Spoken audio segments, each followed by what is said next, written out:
sebelum saya buka, ada dua hal yang ingin saya sampaikan kepada narasumber kita. Yang pertama, kami mengucapkan terima kasih atas perkenan hadir untuk yang kedua kalinya. Sebenarnya Ma'had Ali kemarin ada rencana sowan ke dalam Gus Bahak, tetapi karena lockdown akhirnya kami tidak bisa, dan insya Allah kalau sudah keadaan memungkinkan kami akan ke sana biar sah menjadi muridnya. Itu yang pertama. Yang kedua, ini sekedar laporan, bukan untuk minta pujian, bahwa di pertemuan pertama tahun lalu kita dikritik karena ternyata ada murid yang hafal Al-Quran tapi gurunya belum ada, dan itu tidak sah. Alhamdulillah belakangan ini sudah ada 3 guru Ma'had Ali yang hafal Al-Quran, Gus. Ya. Bisa. Yang pertama mohon disiapkan Ustadz Ahmadi Muhammadiyah ya.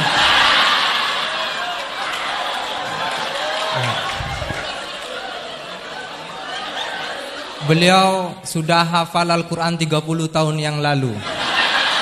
Juga guru sini. Dan yang kedua Ustadz Miftahus Surur, kurang lebih 18 atau 20 juz. Terus yang ketiga Ustadz Wandi, kurang lebih 15 sampai 17 juz. Dan yang lain di moderator sendiri di berbagai juz ayat-ayat ahkamnya aja.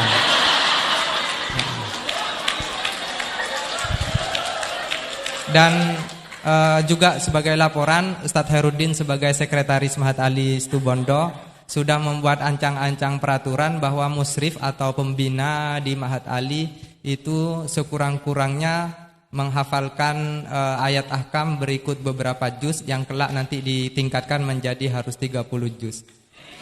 Tetapi ada yang kurang baik. Setelah itu aturan itu berlaku untuk yang daftar jadi dosen. Kalau yang sudah jadi dosen, bagaimana Ustadz Herudin? Ustadz Herudin mengutip Al-Baqarah tentang ayat riba itu, Gus. Faman ja'ahu mau'idatum mir rabbih fantaha falahu ma salafa.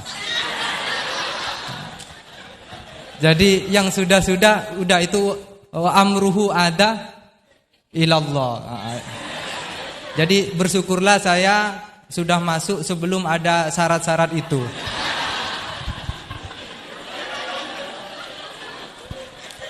Dan yang terakhir, saya sudah kapok juga untuk mengatur kiai. Saya tidak akan ngurus temanya apa, waktunya berapa. Saya persilakan sesuka-sukanya juga saat ini dalam pengertian yang hakikat. Bukan hanya karena kapok ngatur ya, tetapi juga beliau sudah berjanji tidak akan lebih 45 menit tahun lalu. Jadi ini hanya soal menagih janji saja. Saya persilahkan kepada yang mulia. Assalamualaikum warahmatullahi wabarakatuh. Bismillahirrahmanirrahim. Allahumma sholli wa sallim ala sayyidina Muhammadin wa ala alihi washabihi ajmain. Amma ba'du. Semoga semua di sini dimaafkan Allah Taala. Karena ganggu wong top. Top cara pangeran, angger mukmin ya top. Begini ya, jadi saya tahu banyak foto-fotonya Mbah Mun ketika sama Ki As'ad. Bapak saya kandung juga pernah di sini ketika muktamar 84, beberapa keluarga termasuk Ki Ahmad Siddiq karena beliau juga turunan Lasem. Yang jelas kenangan kita dengan Ki As'ad itu banyak, dari bapak, dari guru, kemudian beliau juga ngaji di Sidogiri. Saya juga dapat keluarga Sidogiri, banyaklah hal-hal. Tapi yang saya pastikan memaklumatkan diri sebagai Ma'had Ali itu entah keangkuhan, entah jujur, tidak tahu. Karena Ali itu maknanya kelas tinggi. Kelas tinggi itu bisa kelas tinggi ilmunya atau kelas tinggi ya macam-macam. Tapi saya beri contoh. Ini Wahid kan masih kecil, tak panggil Wahid saja. Ini tak beri contoh. Ini kitab Minhajut Thalibin. Ini saya belajar tak takriri sampai seperti ini. Ini bisa dilihat ini. Hampir di semua kitab saya, kitab-kitab induk, entah itu fikih, entah Ihya, entah Hikam, itu pasti ada takrirannya. Karena tadi saya sudah komplain sama Pak Khairuddin. keputusan fikih udah ada khilaf itu gak keren gitu saya itu. Karena bawaannya fikih itu khilaf. Saya beri contoh ya. Di sini fikihnya kan diajarkan kan Fathul Wahhab ya. Saya sedikit cerita tentang Fathul Wahhab. Dulu indukan kitab fikih itu namanya Al-Um, ya kan? Dikarang katanya, dikarang oleh Imam Syafi'i. Sebenarnya enggak dikarang, diimlakkan. Diimlakkan Imam. Ini pakai bahasa Ma'had Ali, kelas tahqiq. Ya, kalau bahasa umum kan kitab dikarang Imam Syafi'i itu salah besar. Karena di situ masih ditulis qala Imamun Syafi'i. Yang benar itu amla alaina Syafi'i, diimlakkan oleh Imam Syafi'i, ditulis oleh beberapa muridnya. Yang paling masyhur kalau kitab itu Imam Muzani. Sebenarnya di situ ada Imam Buaiti, ada Imam Robi, tapi yang paling telaten itu Imam Muzani. Sehingga kitab itu dinisbatkan pada Imam Muzani. Di beberapa itu juga ada yang dengan tanda kutip ditinggalkan oleh Imam Muzani. Disebut Infiradul Muzani anis Syafi'i. Kemudian setelah jadi Mukhtasarul Muzani, ini saya tanpa menyiapkan materi loh, karena sebetulnya saya sudah minta Gus Azam hanya ngisi di pengajian umum, karena sudah saya kapok ke sini. Kapoknya itu bukan karena mangkel, tapi nggak ada perkembangan. Itu nggak ada perkembangan. Jadi hafal Quran itu keharusan seorang faqih, baru hafal 4 aja diceritakan.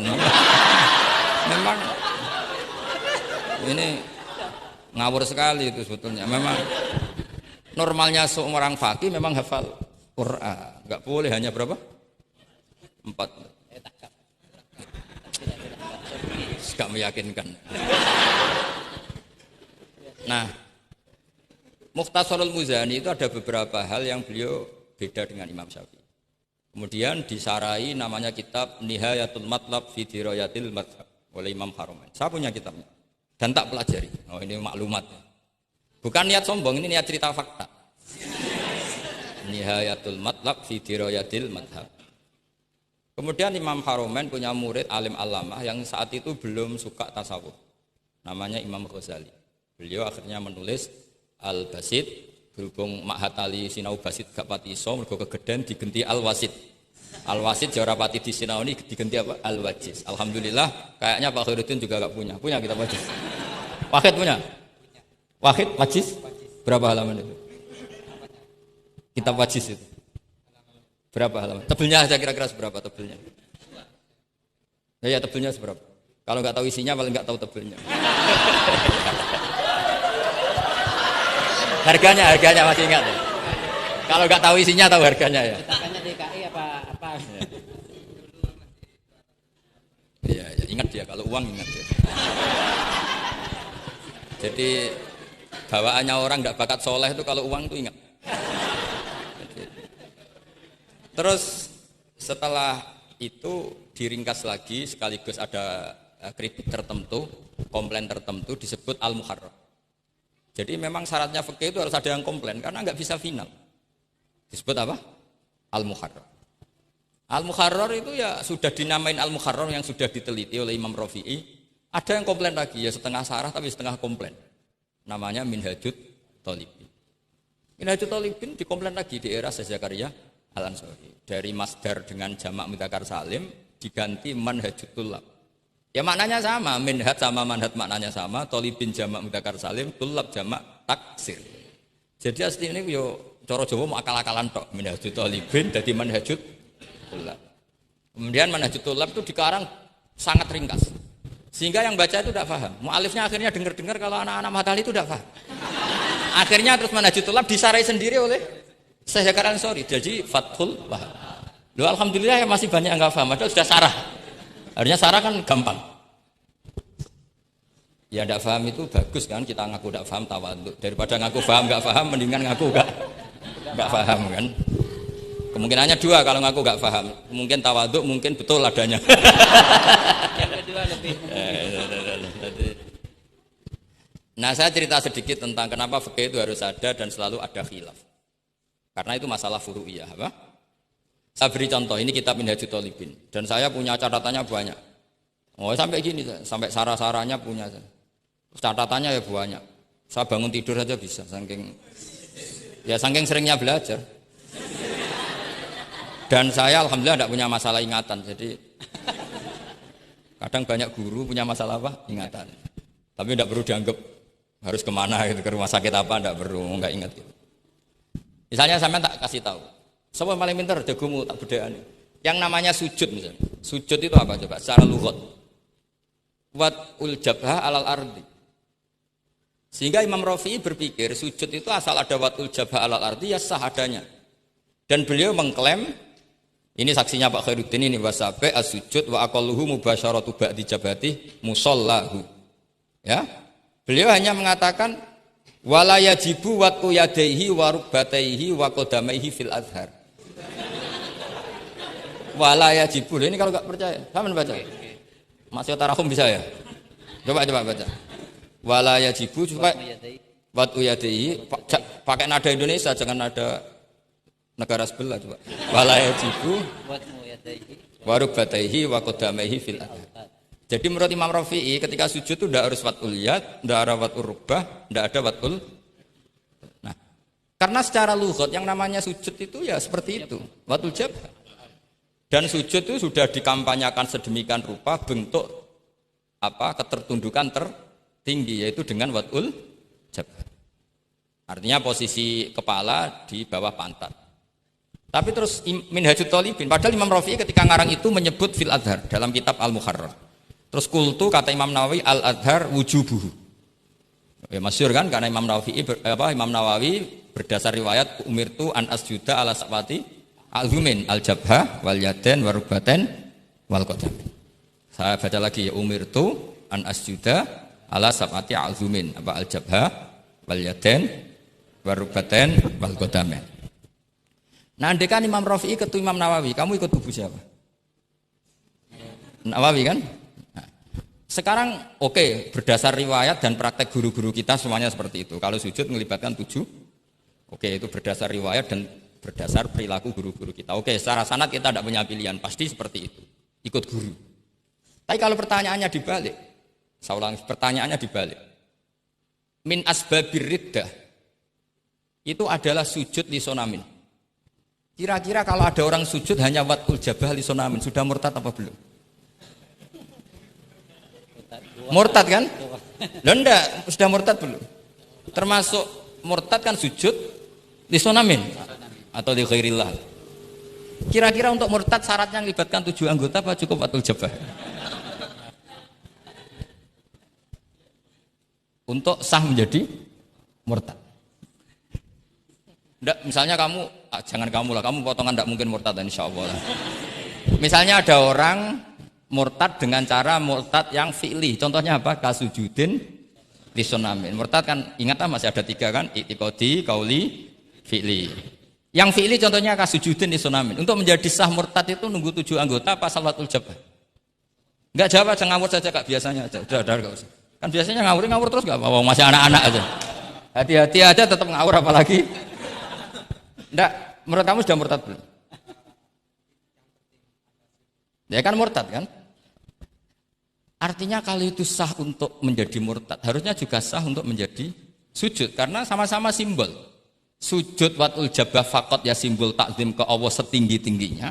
Kenapa menjadi murtad? Karena ini simbol hormat kepada sonam setinggi.